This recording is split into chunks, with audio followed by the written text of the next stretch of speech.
Viktor Frankl said, "Everything can be taken from a man but one thing, the last of the human freedoms. To choose one's attitude in any given set of circumstances, to choose one's way." This is Finding Human with Sue Jackson. Stay tuned for the next hour as Sue explores the human psyche, what makes us tick, and how to live better, more fulfilled and more meaningful lives. Only on 101.9 High FM. Hello, this is Sue Jackson. You're about to listen to an audio clip by President Herzog, and where he says, "We are a people with a power to keep standing up again and again and again." Thank you, Craig. Dear sisters and brothers from all around the world, shalom to all of you from the President's residence in Jerusalem. Today marks a full year since the earth shook, since the worst of human brutality and hatred ripped apart our sense of safety and changed our world forever. A year since our women, our children, our old people were hunted down in their beds, burned to death, beheaded, raped, and shot. A year since the gathering of our beautiful young people turned into a scene of carnage, torture, and death. A year since hundreds of our people were brutally dragged into captivity, dead and alive. And we must be honest, here, now, when the passage of time should be able to offer comfort and some sense of closure, the earth shakes still. Our wounds still cannot fully heal because they are ongoing, because hostages are still being tortured, executed, and dying in captivity, because they and their families are still living in the loss and the terror of October 7th, right at these very moments, because tens of thousands of families still cannot return home. In many senses, we're all still living the aftermath of October 7th. It is everywhere in our country. It is also in the anti-Semitism that came charging forward throughout the world in the wake of the war with Hamas. It is in the ongoing threat to the Jewish state by Iran and its terror proxies, who are blinded by hatred and bent on the destruction of our one and only Jewish nation state. It is in the tangible fear, uncertainty, and anxiety about the future. All of these are here with us still. But friends, the divider we can create in time so as to remember still carries so much meaning. This time, 1 year later, is an invitation to come close to the pain and the grief, to look at it with open eyes and open hearts, remembering what we have lost, which reminds us also who we are. We are a people with the power to keep standing up again and again against hatred, to get back on our feet from the ashes of tragedy, to fight and to survive, to heal and to rebuild. And in truth, this year of so much heartbreak and devastation, which has plagued Jew, Muslim, Christian, Druze in my nation, and Jews all over the world and other friends, this year has compelled us to return to the core truths of our peoplehood. It has compelled us to reconnect with one another and to recommit ourselves to the path of self-reflection, collective responsibility, and social justice that are the spiritual legacy of our people. And we really have been there for one another this year in beautiful expressions of love and solidarity. We have not abandoned our deep longing and aspiration for peace with our neighbors. And we hold on to this intention still, even as we insist that we as Jews deserve to feel safe and to be safe, regardless of where on earth we may live. So, my friends, we will emerge from this difficult time and we will overcome the hatred and we will rebuild. With the vital spirit that has defined us, we will come together to recover again and again, and we will rebuild. Inspired by the courage of bravery and the beauty of everyone we lost, we will not stop believing that a better world is possible. I would like to end my words with a prayer and hope in this spirit, that we find strength and receive the blessing of peace. Adonai oz la'amo yiten, Adonai yevarech et amo b'shalom. This is Finding Human with Sue Jackson, only on 101.9 High FM. Hello, you've just been listening to that audio clip by President Herzog, and I just feel that he said his words were very profound. And today, on this program of mine, I would like to honor the victims of the 7th of October massacre and of the Nova Festival, the victims in all the kibbutzim and the Nova Festival, and all our IDF soldiers and others who went to try and assist. Yesterday, I had a very interesting visit. 2 owls came and sat near our front door in a big tree. Beautiful, beautiful owls. And our gardener, who's a Zimbabwean, called me. He's a South African now, called me to come and have a look. And he gave his interpretation of what owls mean. And then my domestic worker then came out and she gave me a Zulu interpretation of what owls mean. And I was so absolutely fascinated by this, because I thought, look at this. This is just simply over owls. We all have differing opinions. The one opinion was of fear, that if they should leave, if those owls should leave before nighttime, it would be very bad luck for all our household. So I must admit that I prayed pretty hard that they stay, and they did until nighttime. I'm not sure when they left, but they were still there when my husband got back from shul. And when it was really dark, I went to go and check if they were still there, couldn't see them. So they had left in the dark. Then another message was that it's a message from the ancestors, and that they are sacred animals, and they bring messages that we alone can interpret and need to understand the message and live by it, change our ways. To me, owls represent wisdom. And as President Herzog ended, the blessing of peace. To me, that's what owls do. They do bring blessings. And they see in the dark. And perhaps that is what we're all being asked to do at the moment, to see in the dark, because we are in the dark.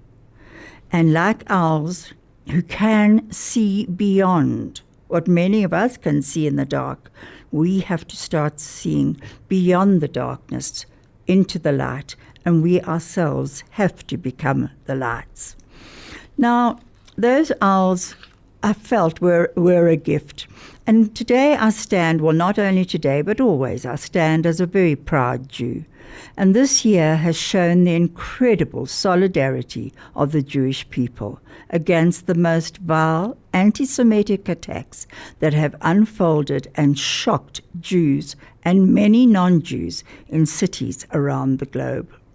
The resilience, the connectivity, the hope for the future are all within us still. And I have found that there have been voices of incredible support from many non-Jews, and I have really appreciated those. Last week I had Mari Sukkers on my program, and she was absolutely amazing.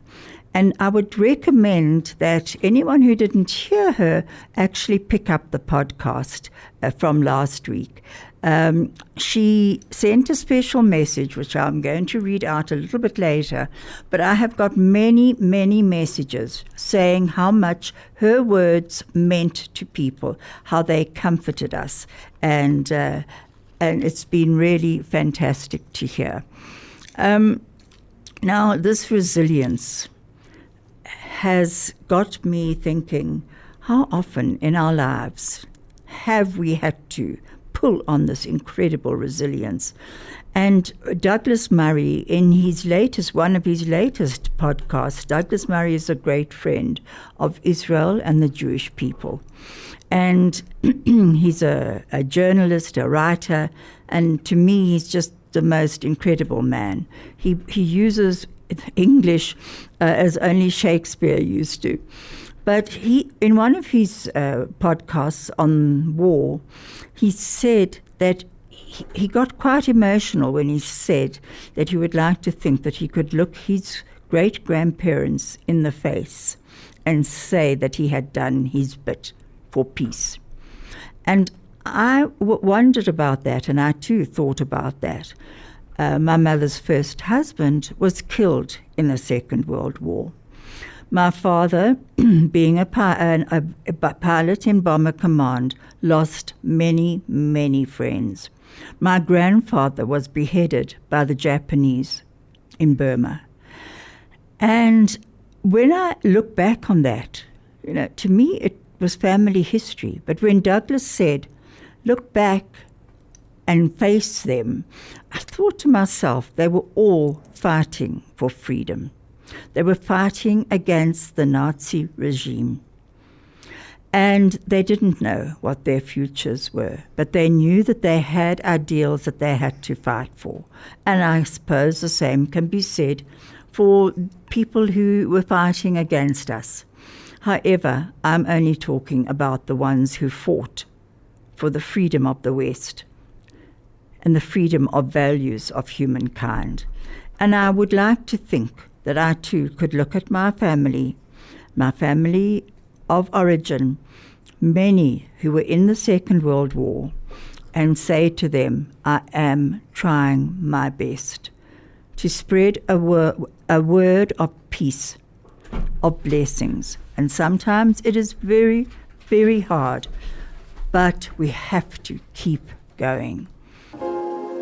This is Finding Human with Sue Jackson, only on 101.9 High FM.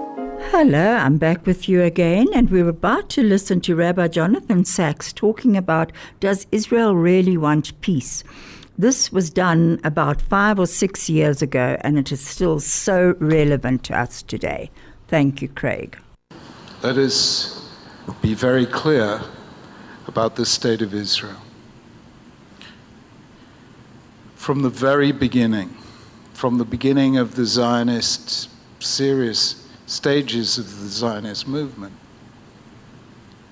Jews longed for a peaceful coexistence with neighboring states.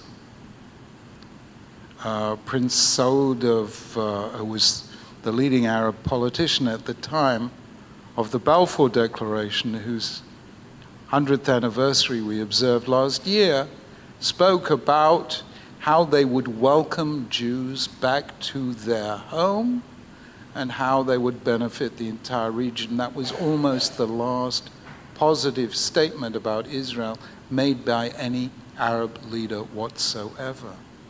David Ben-Gurion called for peace the day he declared the state on the 5th of Iyar in 1948, 70 years ago. Golda Meir and the Israeli government made a major effort of peace immediately after the Six-Day War. And the Arab Summit, as you know, unanimously on the 1st of September 1967 said the famous 3 no's. No to peace, no to negotiation, no to recognition. Israel had its plan for peace rebuffed time and time again. There were efforts, whether it was the unilateral withdrawal from Lebanon in 2000 or from Gaza in 2004, whether it was Ehud Barak's extraordinary offer in the last days of the Clinton administration. And I had the opportunity of asking Bill Clinton himself one-on-one what actually happened.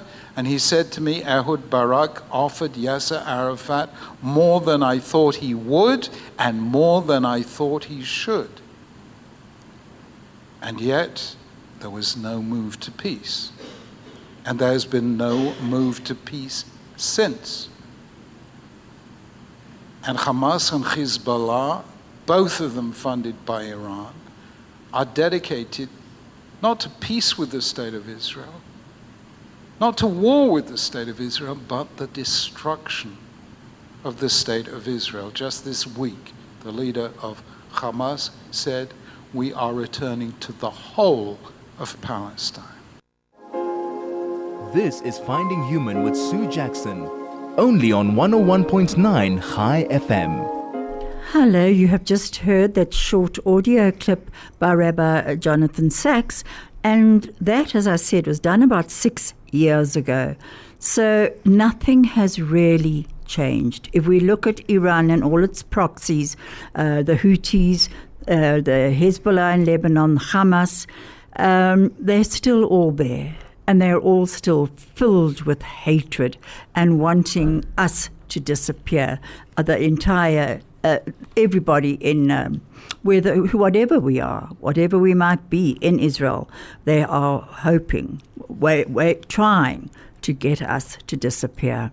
Now, there's, Elie Wiesel, which I've mentioned before, spoke about anger and how he often wondered what stopped the Holocaust survivors who arrived in Israel, what stopped them from being incredibly angry and allowing that anger to take over their lives? And he came to the conclusion that one of the reasons why that anger was not directed towards other people, it found an outlet in building the nation of Israel, in doing what it could so that future generations would have a place they could call home. And so the anger became a very useful tool in building. Now today, if we look around the world, there is a surplus of anger. This anger permeates through every nation at the moment, through all people, religions, everywhere. And on Sunday, there was a special memorial exhibition which is on, held at the Great Parks, a synagogue in Johannesburg. It is a very heart-wrenching event, but a peaceful event. And it was a peaceful event. I would like to, first of all, shout out as a well done to everybody who exhibited. It was very, very meaningful.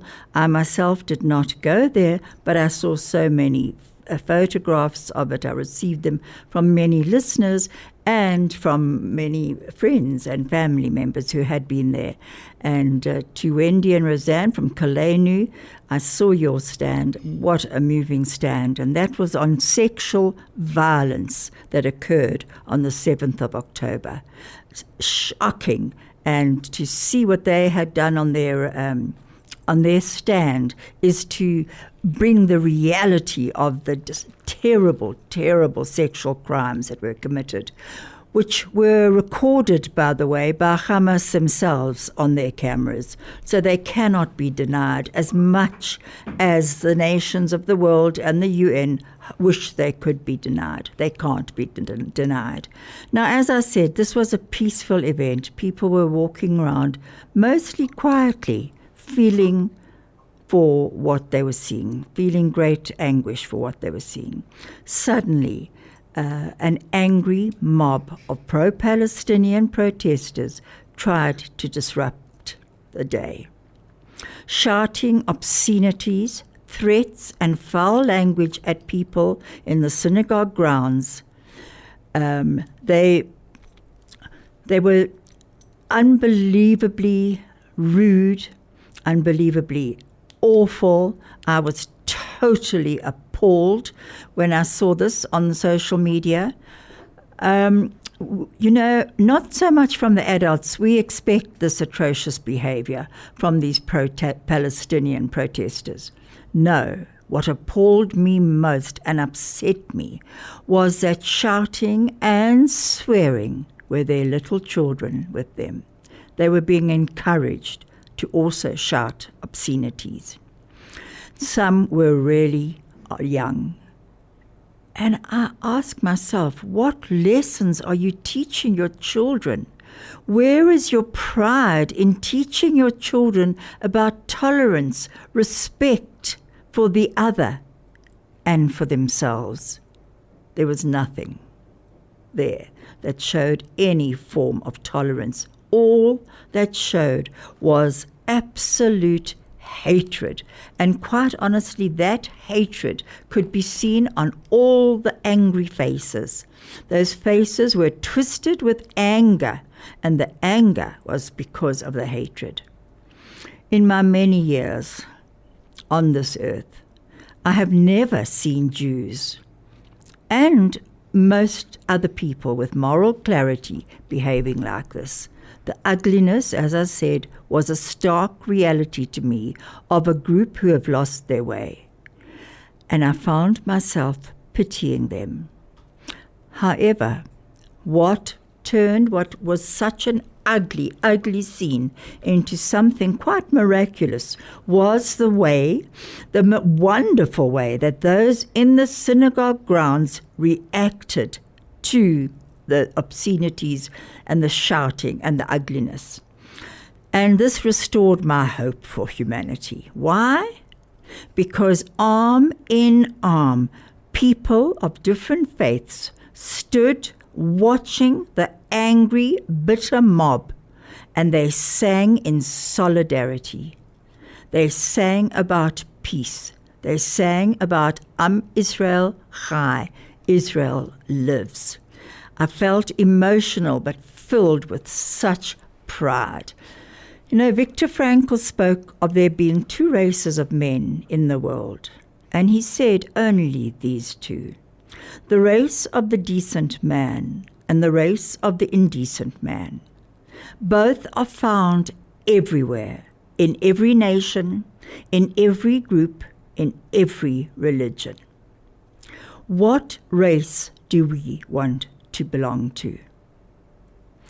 You know, immediately after the 7th of October massacre in Israel, of the Nova Festival and the kibbutzim, Israel was seen as the victim, and therefore, probably for about 3 weeks, got sympathy, great sympathy. And we felt that the world were actually standing with Israel. However, the moment Israel began to retaliate, the world turned against us. And they have not turned back towards us. Very few countries have turned back towards us.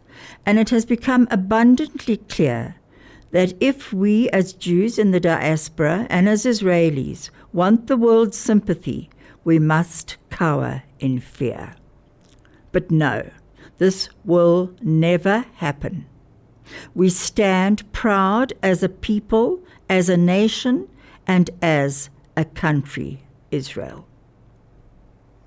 In this time of great confusion, we are being questioned by life. Moment by moment, life questions us. And this is something that Viktor Frankl in Logotherapy and in his book, Man's Search for Meaning, talks about. How life questions us every moment. And how we respond is our choice. What is the meaning of this moment? I cannot give it to anybody else. We ourselves are being questioned, and therefore we alone can answer to our life's call. I have told the story quite often of my grandfather, my mother's father, who said that we are called to life.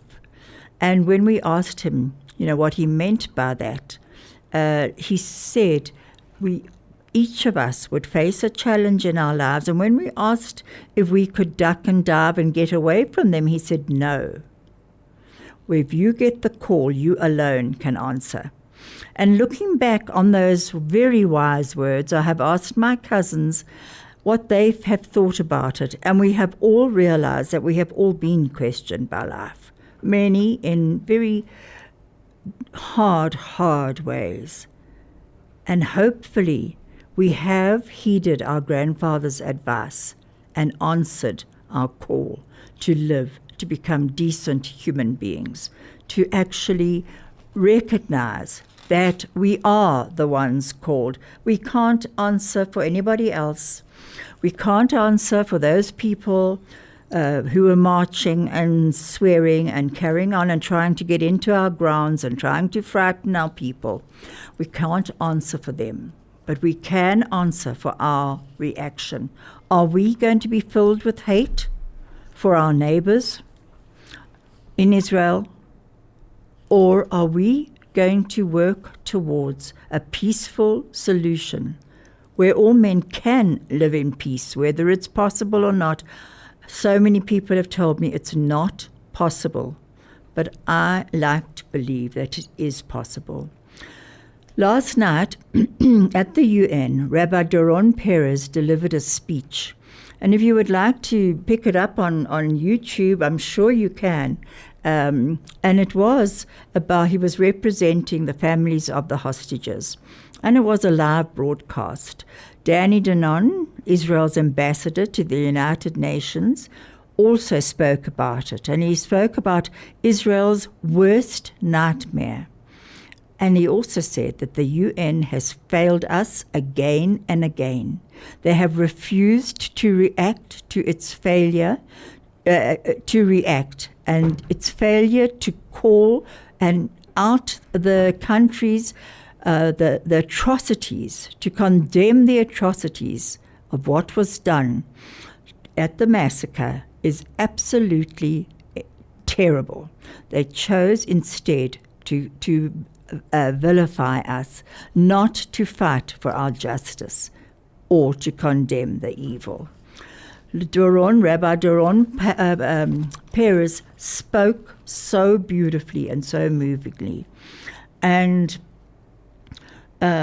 he actually said, he sent out an invitation which said, I invite you to join me at the ceremony marking 1 year since October the 7th, where I will have the honor of speaking at the UN as a representative of the families of the hostages. Together, we will remember the pain, the hope, and a charge to all moral and fair-minded human beings everywhere to choose which side of history they want to be on.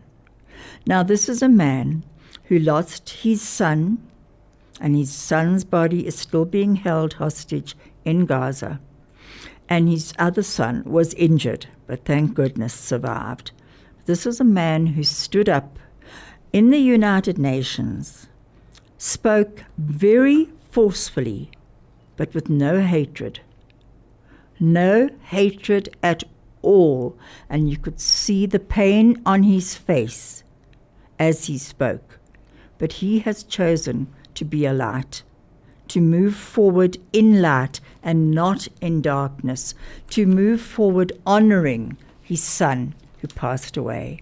Now, looking at the various hostages there, one was an imam who was standing next to Rabbi Doron Perez, and Rabbi Perez said to him, I would like to now introduce, and I can't remember what the imam's surname was, who will be his own family had been massacred, and some of them were being held hostage. And he said, and Rabbi Perez said, I'd like him to address the United Nations in Arabic, which he did. That was also very, very moving. Going back for a moment to Rabbi Perez, a lot of people listened in. There were a lot of people stood up in honor of the hostages, of the hostage families. I mean, a year later, and our hostages are still being held. As President Herzog said, those little Bibas children are now, the little one who was 9 months old when he went in, is now 1 year and 9 months old. Those two little red-headed children, when I think of them, my heart breaks. It really does. I picked up something that Natan Sharansky had written in order to distinguish legitimate criticism of Israel from anti-Semitism. And it's called the 3Ds, or the 3D test, and I'll get back to that shortly.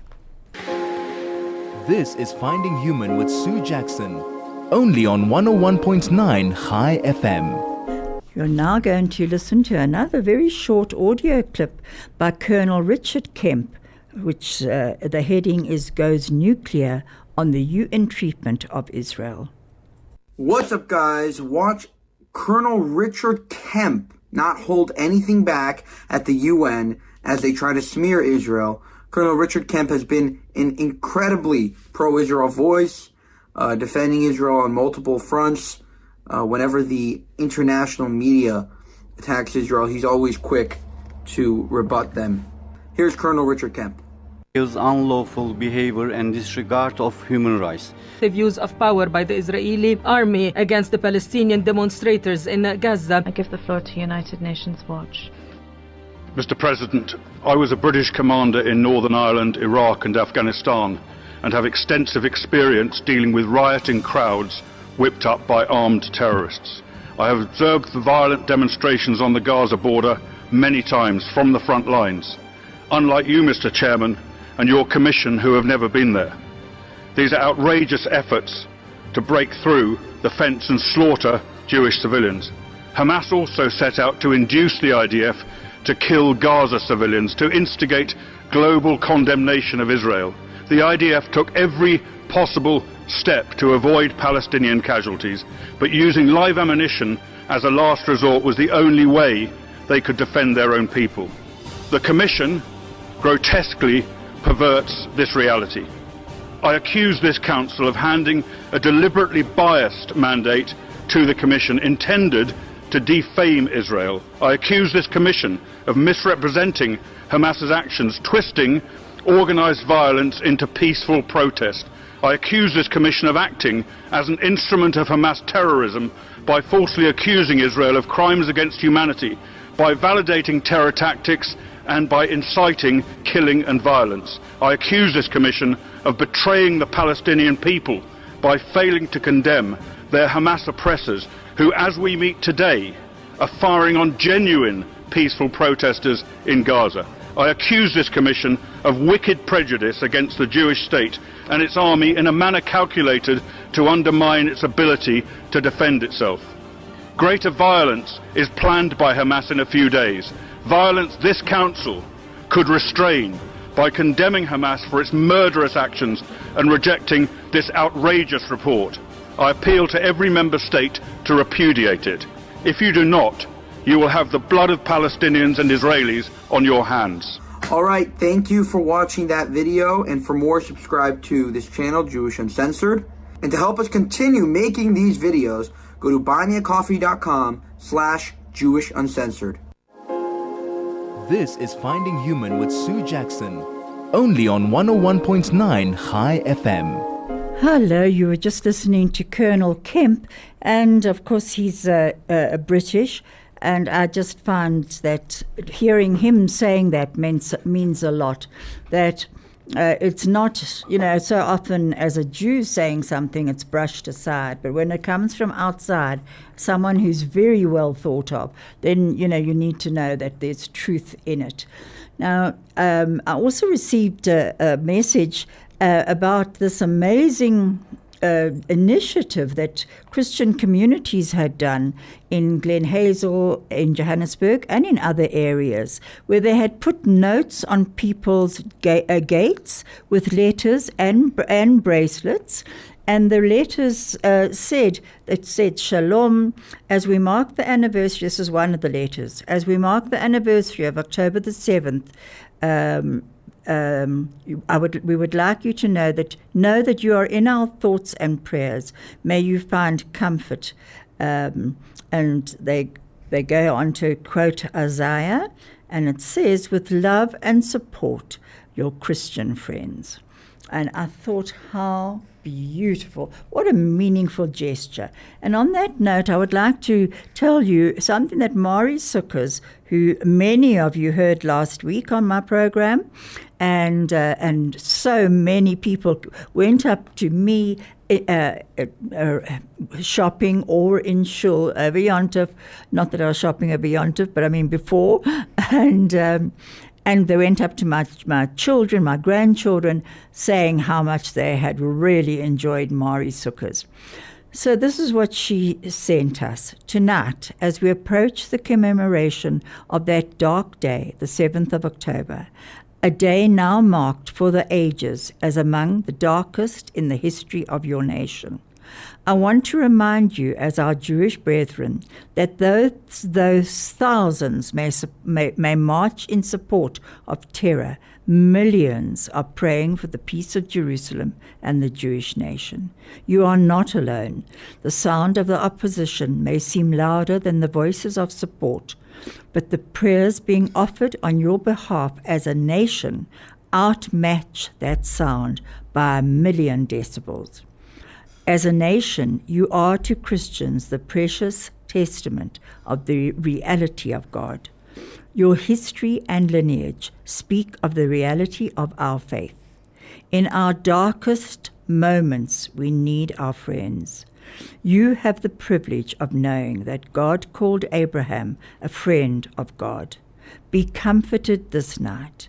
Millions are praying for your nation and the region. My family and I pray that as a people you will experience the comfort of God in a tangible and miraculous way. I have been reading the book of Zechariah this whole week and am comforted by the promise God gave concerning the Jewish nation. As a South African, we owe your community so much for your contributions to this nation. Remain steadfast and resolute. Do not succumb to the temptation to despair in this hour. It will pass, and may we all come out stronger than before. I say we because I want you to know that your anguish and pain we feel with you. Be strong in this knowledge. You are not alone. There are more with you than against you. Our thoughts and prayers are with those who have lost loved ones and who wait in anguish for the safe return of their loved ones being held hostage in Gaza. May God protect your innermost being and surround your lives with his divine presence. Shalom, Mari Sukkers. Now, that is incredibly moving. I asked her if I could read it out on air, and she said I could. And I do that with so many thanks to you, Mari, and so many of people of different faiths around our country and around the world who are praying for the safety of the IDF and of Israel. I was about to tell you about the 3 Ds that Natan Sharansky had set this criteria. He formulated it in 2003. Natan Sharansky was a human rights activist and a politician.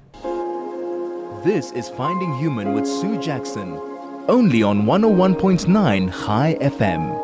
Hello, this is Sue, and I'm back with you again, talking about Natan Sharansky.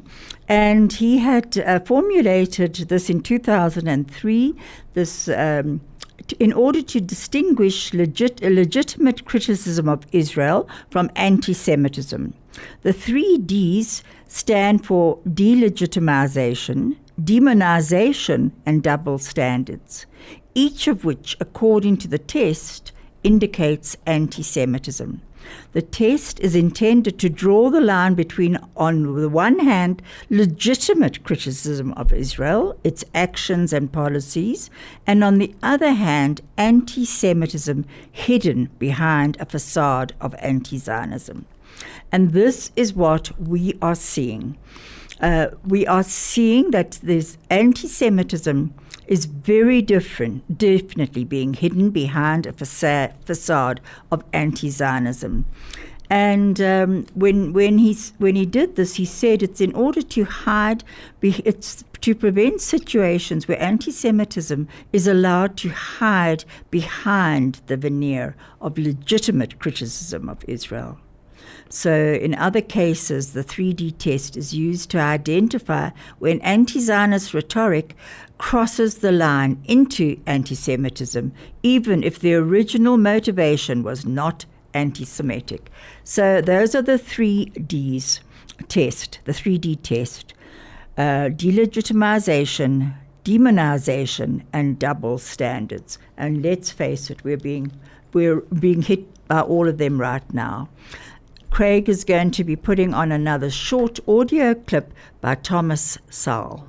Hey everyone, so I came across this clip. It's a video of Thomas Sowell, Dr. Thomas Sowell, from about 25 years ago, and he's talking about his book, Black Rednecks and White Liberals. I have a copy of it. I recommend it. I recommend all of Dr. Thomas Sowell's book. Every single book of his is basically giving yourself a mind massage. He's a fantastic writer, fantastic philosopher, and has so much to contribute to our society. But he's asked about something that he writes in this book about anti-Semitism. He asks, why do you believe that anti-Semitism is the way that it is throughout history? Look at his answer, and he gives such an interesting answer that's so relevant to all the anti-Semitism that you find sprouting up today. Take a look at what he says.